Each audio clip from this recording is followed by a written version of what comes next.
नमस्कार।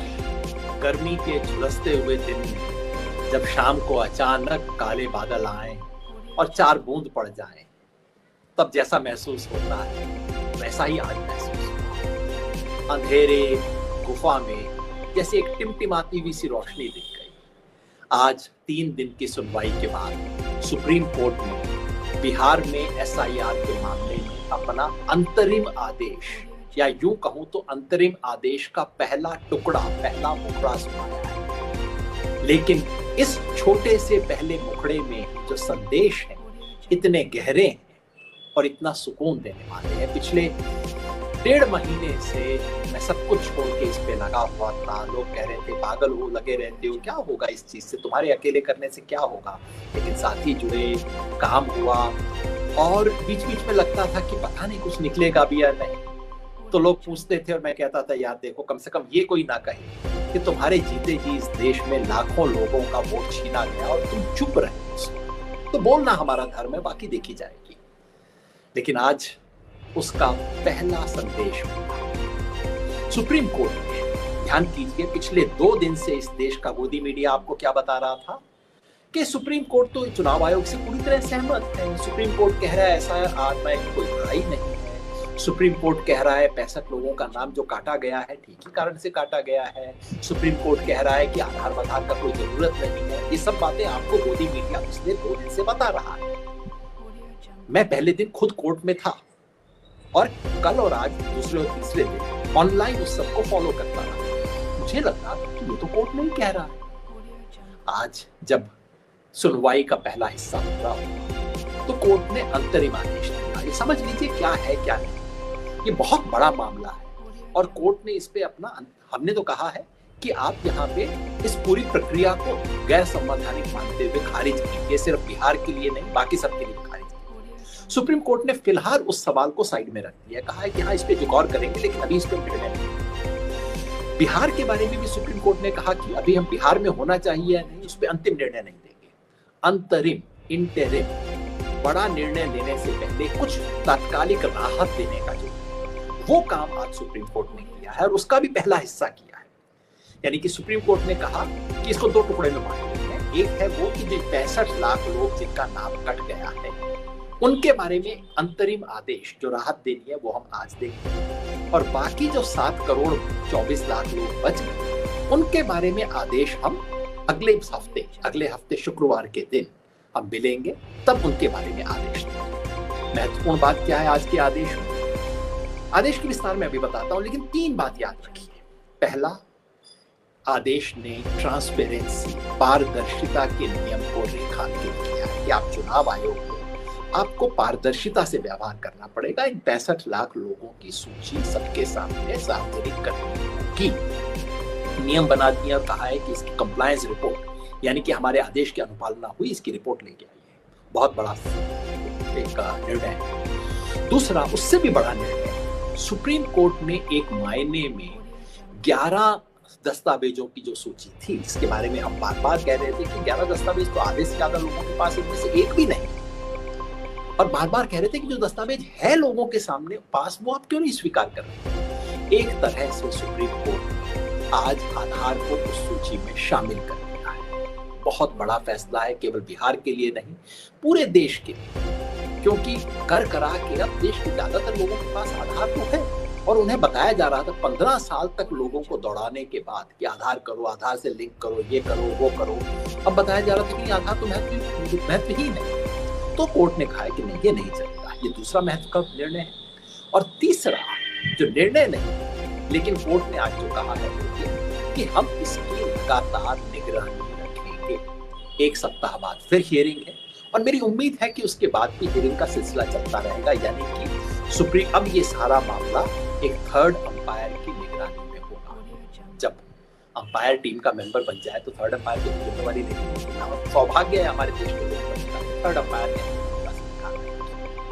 अब आपको मैं आदेश समझा दूं क्या है। जैसा मैंने कहा, सुप्रीम कोर्ट ने कहा कि हम 65 लाख लोगों के बारे में केवल आज का आदेश देंगे, बाकियों के बारे में कल को, अगले सप्ताह बात करेंगे। पहली बात हमने जो कही थी, और आपको ध्यान होगा पिछले कई हफ्तों से हम कह रहे हैं कि भाई ये जो 65 लाख लोग जो छुट गए, जिनका आपने नाम डिलीट कर दिया। आप कहते हो बहुत सही कारणों से किया, क्योंकि वो मृत है, क्योंकि वो बाहर गए हुए हैं, क्योंकि वो अनट्रेसेबल है, क्योंकि वो डुप्लीकेट है। हम कह रहे थे भाई आप इनका नाम बता दीजिए ना, ताकि हर कोई चेक कर ले, कम से कम वो व्यक्ति चेक कर ले, मृत व्यक्ति के परिवारों को पता हो जाए, और अगर मृत नहीं है तो उसको पता लग जाए कि मेरा नाम कटा है, ताकि वो अपने अधिकार नाम वापस जुड़वा सके।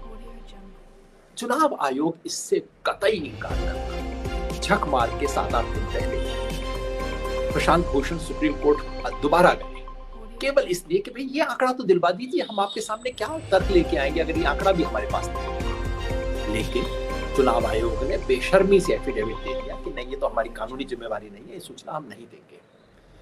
हमने कहीं से कोशिश करके 2, 5, 10 पंचायत का आंकड़ा जुटाया, वहां जाके चेक किया, कई भले BLO भी होते हैं सूचना दे देते हैं, वहां जाके चेक किया, पता लगा कि जिनको इन्होंने मृत घोषित किया था वो तो व्यक्ति जीवित थे। और चूंकि जस्टिस जज साहब ने खुद कहा था सूर्यकांत जी कि भाई 15 ऐसे लोग हैं तो आप लाइए, हम इसके बारे में कुछ करेंगे, तो हमने कहा कि चलिए आते हैं। उनमें से 10 लोग सुप्रीम कोर्ट आए थे, जिनमें से 3 को मैंने खुद सुप्रीम कोर्ट के सामने पेश किया। चुनाव आयोग ने कहा कि नहीं, इसकी सूचना हम नहीं देंगे, और आज सुप्रीम कोर्ट में कोई 40-45 मिनट तक केवल इस पे बहस हुई। जज साहिबान ने कहा कि आप देखते हैं इसमें क्या बुरी बात है। अब देखिए चुनाव आयोग ने क्या क्या पैंतरे खेले। पहले चुनाव आयोग ने कहा कि नहीं, हमने तो सूची दे रखी है, 1 महीना पहले ही दे दी थी, और चुनाव आयोग ने कुछ 10-15 फर्जी पंचायतों के आंकड़े दे दिए, देखिए यहाँ पे सभा हुई थी और चुनाव आयोग ने दावा किया। अब देखिए अगर आप बिहार से हैं, आपका कोई दोस्त बिहार से है, आपका परिवार बिहार में है, फोन करके पूछिए। चुनाव आयोग ने दावा किया कि बिहार के हर गांव में BLO ने एक मीटिंग बुलाई, जिसमें सभी पार्टियों के प्रतिनिधियों को बुलाया गया और उनके सामने पूरी सूची पेश की गई कि कौन व्यक्ति मृत है, कौन व्यक्ति स्थानांतरित हो गया, कौन व्यक्ति डुप्लीकेट है। ये सारी अंतिम सूची हमने दे रखी है। हमने कहा है तो झूठ है। कोर्ट ने कहा प्यार से कि अच्छा, अगर आपने सूची दे रखी है फिर तो आपको सबको देने में तो कोई एतराज होना ही नहीं चाहिए, आप दे दीजिए ना।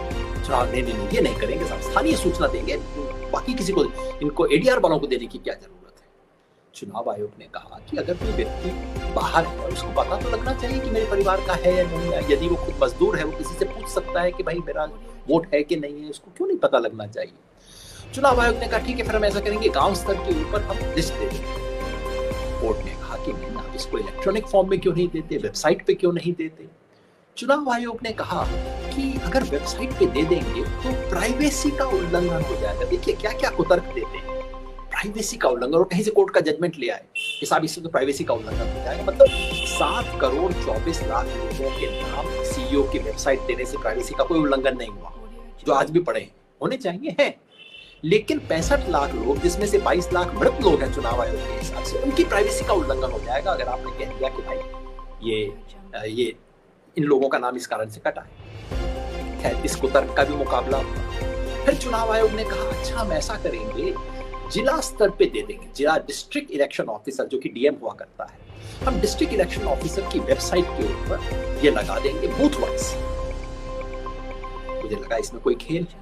फिर हमारे साथियों ने कहा पहली बात तो वहीं पे देख के बता दिया कि साहब डिस्ट्रिक्ट इलेक्शन ऑफिसर की तो कोई वेबसाइट है ही नहीं बिहार में, 38 जिलों में एक भी वेबसाइट नहीं। तो सुप्रीम कोर्ट ने कहा नहीं है तो बना देंगे, इनको आदेश देते हैं कि तुरंत ये काम करें। ये इन्होंने नहीं। फिर उसके बाद हमने कहा कि चलिए बना तो देंगे, पर हमने कहा हम तो सबसे साधारण चीज मांग रहे हैं भाई, जो चुनाव आयोग के लिए सबसे आसान काम है, चाहे तो अगले 2 घंटे में चुनाव आयोग ये कर सकता है। यानी CEO बिहार के मुख्य निर्वाचन अधिकारी की वेबसाइट है, जिसपे ऑलरेडी 243 बूथों की कॉन्स्टिट्यूएंसीज के वोटर की लिस्ट पड़ी हुई है। हमने कहा उसकी बगल में आप ये भी दे दीजिए कि इस कॉन्स्टिट्यूएंसी में जो लोग जिनका नाम कटा है वो लोगों को उनका नाम ये है और उसके कारण दे दीजिए। चुनाव आयोग ने कहा ये नहीं देंगे। तो अंततः सुप्रीम कोर्ट को दबाव दे के ये बात कहनी पड़ी कि ये आपको करना पड़ेगा। अब देखिए, इस देश की संवैधानिक संस्था है, जिसे अपने आप ही चीज देनी चाहिए थी। भाई किस बात का डर है आपको? अगर आप एक संवैधानिक संस्था हो, अपना काम ठीक से कर रहे हो, आपको सूचना छुपाने की क्या जरूरत है? आपका तो पहला दायित्व होना चाहिए। सूचना का अधिकार कहता है कि हर पब्लिक इंस्टीट्यूशन को जहां तक संभव हो हर सूचना को सार्वजनिक अपने आप करना चाहिए, प्रोएक्टिव डिस्क्लोजर होना चाहिए। चुनाव आयोग के अपने नियम, जज साहब ने उनको याद दिलाया कि आपकी गाइडलाइन बुक में लिखा हुआ है कि अगर किसी व्यक्ति का नाम कटता है तो उसको हर संभव पब्लिसिटी दी जानी चाहिए। तब जाके चुनाव आयोग माना कि ये करना, पर नियत ठीक नहीं, मानना तो पड़ा, नियत ठीक। बहुत बड़ा संकेत है इसलिए क्योंकि अगले सप्ताह दूसरा सवाल आएगा कि ये जो 7 करोड़ 24 लाख लोग हैं, उनमें एक छुपी हुई तलवार उनके सर पे लटक रही है।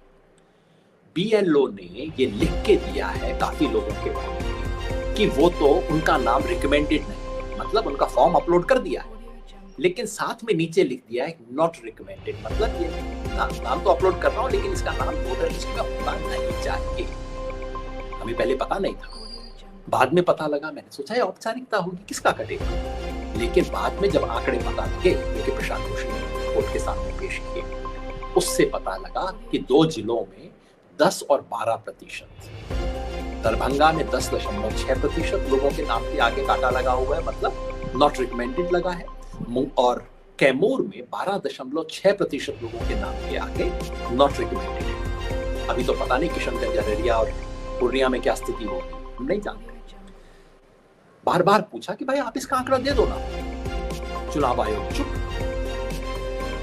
प्रशांत भूषण ने आज कहा कि आप इसका आंकड़ा दीजिए, तो जज साहबान ने कहा जरा इंतजार कीजिए, आज हम केवल 65 लाख का निकाल रहे हैं। अगले मीटिंग शुक्रवार को जब हम मिलेंगे तो 7 करोड़ 24 लाख में भी जितनी तरह की विसंगतियां हैं उन सब पे हम विचार करेंगे, लेकिन पारदर्शिता का नियम जो पहले में बना दिया है वो अगली बार हो जाएगा। एक नियम जो बनाते हैं तो वो हर चीज पे लागू होता है। ये बहुत बड़ी विजय हुई है आज। दूसरा सवाल आधार का। याद रखिए पिछली बार सुप्रीम कोर्ट ने कहा था कि आधार, एपिक कार्ड और राशन कार्ड, सुप्रीम कोर्ट ने सुझाव दिया था चुनाव आयोग को कि आप तीनों को मान लीजिए। चुनाव आयोग ने हलफनामा दे दिया, हम नहीं मानेंगे। एपिक कार्ड उन्होंने कहा, और ये तर्क सही था, उन्होंने कहा कि देखिए अगर एपिक कार्ड है, जिस व्यक्ति का नाम एसआईआर से पहले वोटर लिस्ट में था, हर एक का एपिक कार्ड था, इसका मतलब है केस तो अपने आप ही निपट जाएगा अगर हम हर एक एपिक कार्ड को देने लगे। तो इसलिए केस अगर आपने तय करना है तो क्या ये तो आदेश में उस बात समझ आ गई, इस पे सुप्रीम कोर्ट को तय करना है। राशन कार्ड के बारे में उन्होंने तर्क दिया कि राशन कार्ड यहाँ फ्रॉडुलेंट बनते हैं, झूठे बनते हैं। और उसमें सवाल तो ये भी बनता था कि साहब रेजिडेंस सर्टिफिकेट भी झूठा बनता है, डॉगी बाबा के नाम पे, ट्रैक्टर बाबा के नाम पे, सोनालिका ट्रैक्टर, डोनाल्ड ट्रंप के नाम पे सब कुछ बने। लेकिन सुप्रीम कोर्ट ने आज उसको नहीं उठाया, केवल आधार का सवाल उठाया। और कोर्ट ने पूछा, मान लीजिए कोई व्यक्ति है जिसके पास कोई और दस्तावेज आपका नहीं, केवल और केवल आधार है, क्या वो व्यक्ति अप्लाई नहीं कर सकता?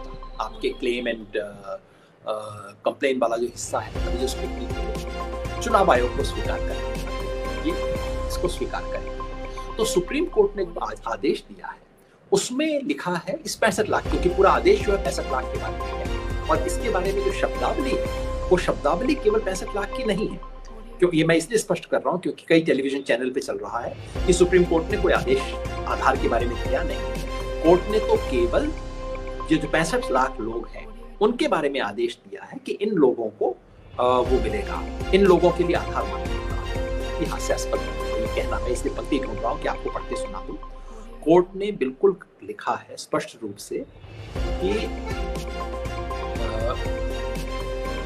आधार के बारे में कोर्ट के आदेश में स्पष्ट रूप से बताया गया है कि इसके बारे में लिखा जाएगा, in the public notice it shall be expressly mentioned that the aggrieved person may submit their claims along with a copy of their Aadhaar card. मतलब आधार, अगर आपके पास और कुछ नहीं है, केवल आधार कार्ड है, तब भी इन 65 लाख में से कोई भी व्यक्ति अपना दावा कर सकता है। तो चैनल कह रहे हैं केवल 65 लाख के लिए, ऐसा नहीं। कोर्ट ने अगर ये कह दिया है कि आधार उनके लिए मान्यता होगा, तो कोर्ट ये थोड़ी कहेगा कि जो मरे हुए थे उनका तो आधार माना जाएगा, लेकिन जो जीवित थे उनका नहीं होगा, जो लिस्ट में नहीं थे उनका तो आधार मान्य है, लेकिन जो लिस्ट में है उनका आधार मान्य नहीं होगा, ऐसा नहीं होने वाला। तो फॉर ऑल प्रैक्टिकल पर्पसेस, अगर आप मोटी बात समझें और कानूनी दावपेच से बाहर, तो कोर्ट ने बहुत बड़ा आदेश दिया है। वो ये है कि आधार, ये जो 11 की लिस्ट है उसमें आधार को जोड़ दिया, बाकी और चीजें जोड़ेगा नहीं, हम जानते नहीं, लेकिन एक तरह से समझिए अब आधार इसके लिए अनिवार्य हो गया है।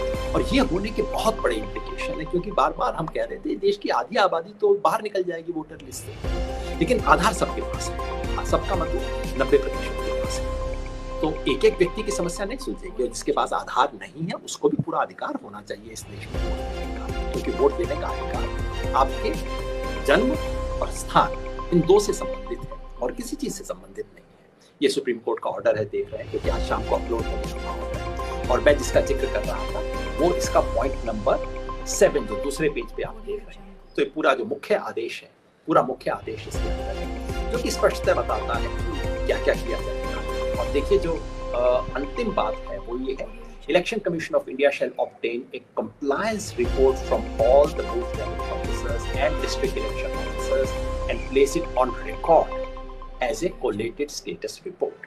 तो बिल्कुल स्पष्ट रूप से सुप्रीम कोर्ट ने आदेश दिया है कि ये करेंगे और इसकी अनुपालना की रिपोर्ट हमारे को बहुत बड़ी बात है। तो ये दूसरी चीज हुई है, और मुझे लगता है कि इसका स्पष्ट इम्प्लीकेशन अगले हफ्ते वाली चीज।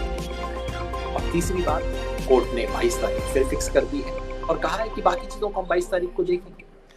मुझे नहीं लगता कि 22 तारीख को भी कोर्ट को अंतिम आदेश देगा। 22 तारीख को केवल इस हिस्से को देखेंगे, यहाँ पे कोई विसंगतियां मिलेगी तो उनको टाइट करेंगे और फिर जाके फैसला होगा कि बिहार में इसको चुनाव से जोड़ा जाए या न जोड़ा जाए, और फिर फैसला होगा कि बाकी देश में किया जाए या न किया जाए। लंबी लड़ाई है, लेकिन पहली सफलता मिली है। मैं बार बार ये बात कहता रहा और मुझे सौभाग्य मिला कि मैं सुप्रीम कोर्ट में जज साहब के सामने अपनी बात को कह सकूं। उनका अधिकार था, वो कह सकते थे कि नहीं वकील बोलेंगे, तुम क्यों बोल रहे हो, लेकिन मैंने मौका दिया, मैंने अपनी बात को रखा और मैंने यही कहा कि ये बिहार की वोटर लिस्ट का मामला नहीं है, ये पूरे देश में सार्वभौम वयस्क मताधिकार, यूनिवर्सल एडल्ट फ्रेंचाइज, ये बचेगा या नहीं उसका मामला है। और इसलिए अगर हमें इसकी रक्षा करनी है तो यहीं पे ब्रेक लगानी पड़ेगी। यूनिवर्सल एडल्ट फ्रेंचाइज यूनिवर्सल बची रहे उसका खेल है, क्योंकि जो SIR है ये किसी बीमारी की दवा नहीं है, ये एक दवा के साथ जहर की पुड़िया है। जब पिछले हफ्ते राहुल गांधी ने वोटर लिस्ट जारी की, वोटर लिस्ट में फ्रॉड की सूचना जारी की, तो लोगों ने कहा देखिए तो राहुल गांधी ने कहा वोटर लिस्ट में गड़बड़ है, अब तो आप मान जाइए कि SIR की जरूरत नहीं। भाई गले में मेरा दर्द है, इसके आधार पे आप मत कहिए कि फिर गला काट रहे हैं तो आप क्यों विरोध कर रहे हैं, क्योंकि गला काटना गले की बीमारी का इलाज नहीं। ठीक उसी तरह से वोटर लिस्ट में जो समस्या है बहुत पहले से भी है, अब राहुल गांधी कहते हैं अब बढ़ी है, चेक कर लीजिए, लेकिन SIR उसका इलाज नहीं। आप घर घर जाके जांच कीजिए, घर घर जाकर, और जहाँ पे शक हो वहां दस्तावेज मांगिए, बिल्कुल इसका अधिकार है। अच्छी बात है, चुनाव आयोग पूरे देश में करना चाहता है, स्वागत होना चाहिए, चुनाव आयोग का अधिकार है, उसका कर्तव्य भी है। लेकिन इस दवा के साथ जहर की पुड़िया मत मिलाइए। जहर की पुड़िया क्या है? नंबर 1, हर व्यक्ति फॉर्म भर के दे, जो फॉर्म नहीं भरेगा उसका नाम ऑटोमेटिकली कट जाएगा। ऐसा कभी इस देश में 75 साल में नहीं हुआ है, और अगर आप ये करेंगे गरीब का नाम कटेगा, अनपढ़ का नाम कटेगा, मजदूर का नाम कटेगा, औरत का नाम कटेगा। और दूसरी जहर की पुड़िया इसमें ये है कि हर व्यक्ति अपना प्रमाण दे, अपने नागरिक होने का प्रमाण। आज तक कभी नहीं मांगा गया, 2003 में नहीं मांगा गया था, कभी नहीं मांगा गया। प्रमाण वो दे जिसके बारे में शक करने का कोई आधार हो, उससे प्रमाण मांगिए। आपको लगता है ये व्यक्ति भारत का नहीं, श्रीलंका का रहने वाला है, आप उससे कहिए हमें शक है, आप अपना प्रमाण दीजिए। लेकिन सारी पब्लिक से आप नहीं मांग सकते। अगर हिंदुस्तान के 100 करोड़ लोगों से आपने सर्टिफिकेट मांगने शुरू किए, जो सर्टिफिकेट आपने कभी दिए नहीं है उनको पिछले 75 साल, उनके पास वो सर्टिफिकेट होने का कोई कारण नहीं है, अगर मांगने शुरू किए तो जो सबसे निचले तबके के 20-25 करोड़ लोग वो छूट जाएंगे। ये जहर की पुड़िया है। इन दो जहर की पुड़िया को छोड़ दीजिए, आप गहन पुनरीक्षण कीजिए, घर घर जाइए, जांच कीजिए, गलत नामों को निकालिए, झूठे नामों को निकालिए, विदेशियों को निकालिए, डुप्लीकेशन को खत्म कीजिए, बहुत अच्छी बात है। लेकिन उसके नाम पे ये जहर नहीं। और अब तक जो प्रमाण आ रहे हैं वो दिखा रहे हैं कि इस दवा से बाकी तो भले ही मर गए, बीमारी नहीं खत्म हुई। अभी भी बिहार में इतने डुप्लीकेशन की खबर आ रही है, इतने झूठे नाम आ रहे हैं, इतने मृतक लोगों के नाम लिस्ट पे आ गए हैं, तो आपने जहर भी दे दिया और बीमारी ठीक भी नहीं। यही समस्या है, इस पर बात चलेगी, बात जारी रहेगी। लेकिन उन तमाम साथियों को, खासतौर पे सुप्रीम कोर्ट की जो हमारी टीम है, इस देश के नामी गिरामी दिग्गज वकील, बिना एक पैसा लिए सब लोगों ने इस मुकदमे को लड़ा। माननीय कपिल सिब्बल जी, डॉक्टर अभिषेक मनु सिंघवी, प्रशांत भूषण, गोपाल शंकर नारायण, शादान फरासत, वृंदा ग्रोवर, और युवा वकीलों की एक नई टीम जिसने आज सुबह बहुत खूबसूरती से अपने पैर रखे। इन सब लोगों को मेरा सलाम। अगर किसी का नाम भूल जाऊं तो माफ कीजिएगा। और बिहार में हमारी भारत जोड़ो अभियान की जो टीम, शाहिद भाई, कामायनी जी, ऋषि भाई और उमेश भाई, उनके साथ जुड़ी हुई टीम, डॉक्टर राहुल शास्त्री और आशीष रंजन, इन लोगों ने मिलकर जितना शानदार काम किया, केवल इस उद्देश्य से कि इस देश के अंतिम व्यक्ति का वोट नहीं छीना जाना चाहिए। आप सबकी मेहनत को सलाम। पहली उम्मीद की किरण आई और इस देश के सर्वोच्च न्यायालय से आई। ये बात कहीं ना कहीं इस देश में हमारी आस्था को गहरा करती है। नमस्ते, सलाम। स्वतंत्रता दिवस की अग्रिम शुभकामनाएं। स्वतंत्रता दिवस की पूर्व संध्या में इससे सुंदर खबर क्या मिल सकती है। शुक्रिया।